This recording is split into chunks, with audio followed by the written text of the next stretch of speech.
Los tesoros escondidos y sus leyendas aún nos asombran. Algunas de estas joyas, las que fueron halladas, se han perdido con el transcurso del tiempo. Otras, las que aún no han sido encontradas, se han tejido leyendas alrededor de las mismas. Muchos han tratado de encontrarlas, algunos con éxito, pero la mayoría sin él. En nuestro país, todos conocemos la historia de alguien que se topó con algún tesoro, ya sea que se lo quedó para sí o lo repartió entre los demás. Hoy deseo hablarles un poco de ello. Es por eso que Yolocamotes tiene el placer de traerles el día de hoy 3 historias sobre tesoros perdidos en México. El encanto de lo perdido. La noción de hallar artefactos de épocas pasadas ha cautivado a las personas a lo largo de los siglos, y cuando las leyendas lo presentan como culto, se vuelve aún más apasionante. He aquí 3 tesoros que se han encontrado o que aún siguen perdidos en nuestro país. Número 1. En los terrenos que ocupa hoy en día el mercado Abelardo L. Rodríguez, en el centro histórico de la Ciudad de México, tiene varias historias curiosas. Este sitio, es decir, los terrenos del mercado, los mismos habían formado parte del antiguo colegio jesuita de San Gregorio, donde se enseñaba a leer y escribir a los niños indígenas. Aunque es de señalar que a los niños, o más bien a sus padres, no les gustaba enviar a sus hijos a la escuela, porque decían que era perder el tiempo y que el niño sería de mejor provecho ayudándoles en las labores del campo para sostener a la familia. Este colegio, no obstante, durante mucho tiempo continuó enseñando a los niños indígenas cuyos padres sí quisieron que se superaran. Después de la expulsión de esta orden religiosa de la Nueva España, el escultor Manuel Tolsá consiguió la aprobación de un proyecto para elaborar lo que hoy es la emblemática estatua del caballito en honor al rey Carlos IV de España. El material se fundió en un horno que estaba instalado al interior del colegio. En este horno también se fundió una serie de cañones a petición de la corona española. Al alcanzar México su independencia, este edificio y sus terrenos aledaños, pertenecientes a la iglesia, pasaron a propiedades civiles en el año de 1829. Civiles que continuaron empleándolo como escuela, dando clases de agricultura, música, literatura e incluso gimnasia.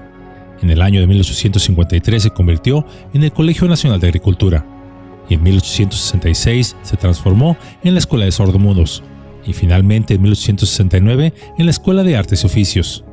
Para el año de 1884 se instalaron en este edificio los talleres de la Escuela Correccional y posteriormente se estableció la Hemeroteca Nacional.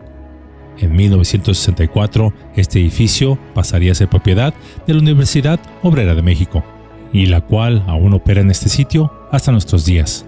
Pues bien, las construcciones posteriores al edificio principal, que funcionaron como habitaciones para los padres jesuitas, se convirtieron en una vecindad. Y por muchos años, y aún hasta principios del siglo XX, en este sitio, a las 10 de la noche, se cerraban las puertas, y todo aquel que llegara después de esa hora pagaba 10 centavos a la portera para que ésta le abriera las puertas. Muchos de los que llegaban tarde aseguraban que en uno de los cuartos desocupados por las noches se veían unas llamas azules, diciendo que era porque así los muertos espantaban a los vivos.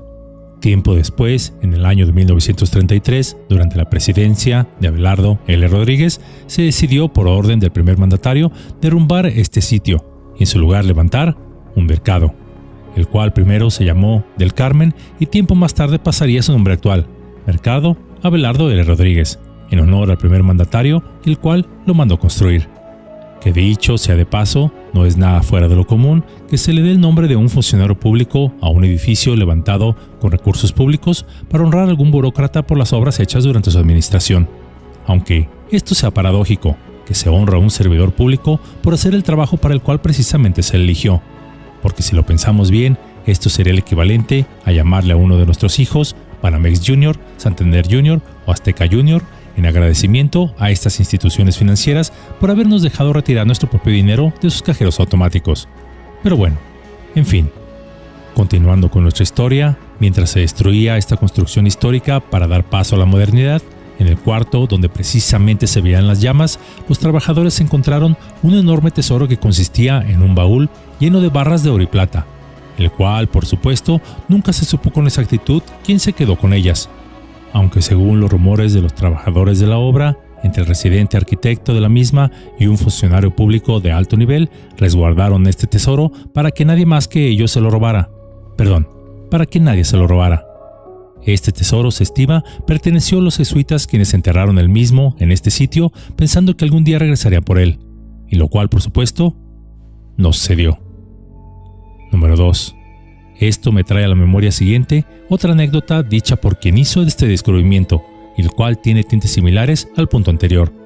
El antiguo altar de la Catedral de Guadalajara, en el estado de Jalisco, construido entre 1561 y 1618 por el arquitecto Martín Casillas, varios siglos después, cuando se retiró el mismo después de las reformas del Concilio Vaticano II, uno de los albañiles encargados de mover las piezas encontró una cavidad en el altar. Al indagar dentro de este, encontró varias barras de oro macizo, el cual se estima rondaban más o menos por los 10 kilos. Era común en el pasado que a los antiguos altares se les depositara una clase de ofrenda, por lo general en metales preciosos.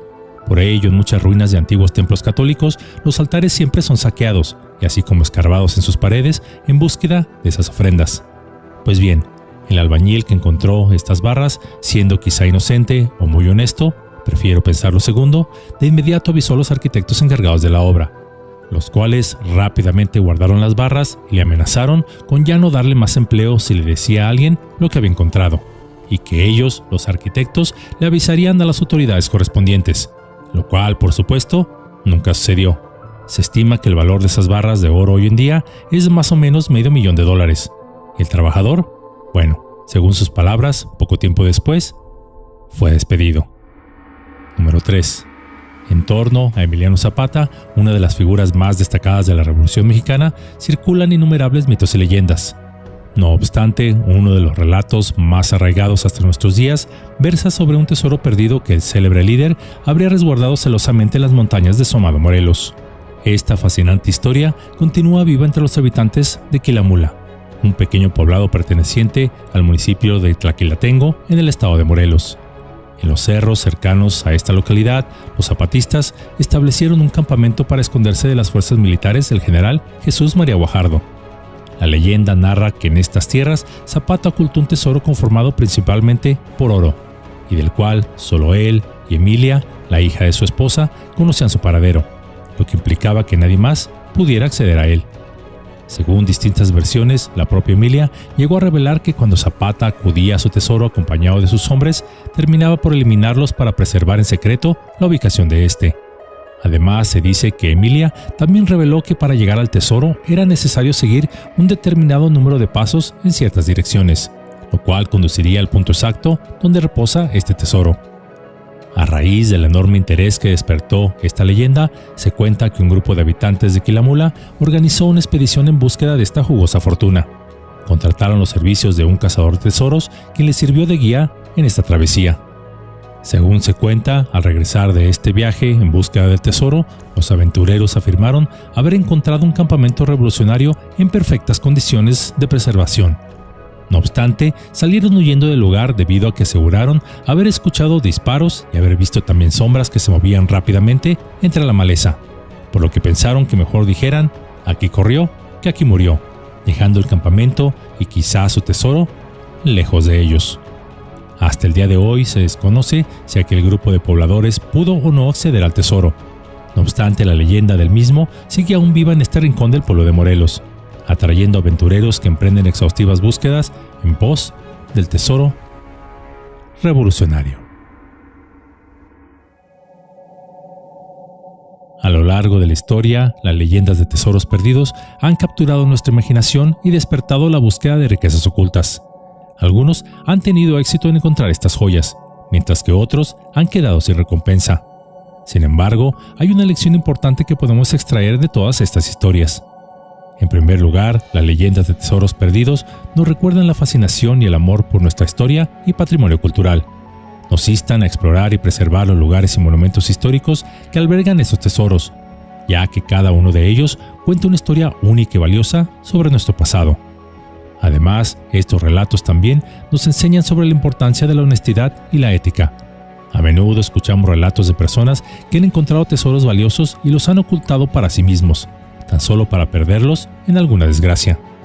Esto nos enseña los peligros del egoísmo y la falta de integridad, pues la verdadera riqueza no reside solo en los metales preciosos, sino en actuar con honor y respeto hacia los demás.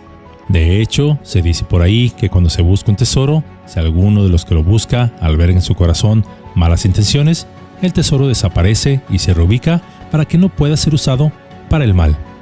Asimismo, la perseverancia y la determinación de aquellos que buscan los tesoros perdidos nos recuerdan que los objetivos valiosos requieren esfuerzo y dedicación. La búsqueda de la verdad, el conocimiento y las recompensas verdaderas de la vida a menudo implican superar obstáculos y enfrentar desafíos. Las leyendas de tesoros perdidos no solo son relatos entretenidos. Estos nos invitan a explorar nuestra historia, a actuar con honestidad y ética, así como a perseverar en la búsqueda de nuestras metas. Pero quizá, y es solo mi opinión personal, en lugar de dejarnos llevar por el brillo efímero de la riqueza material, debemos buscar un valor más profundo y duradero, el cual a través de nuestras acciones enriquezca nuestras vidas y las de los demás.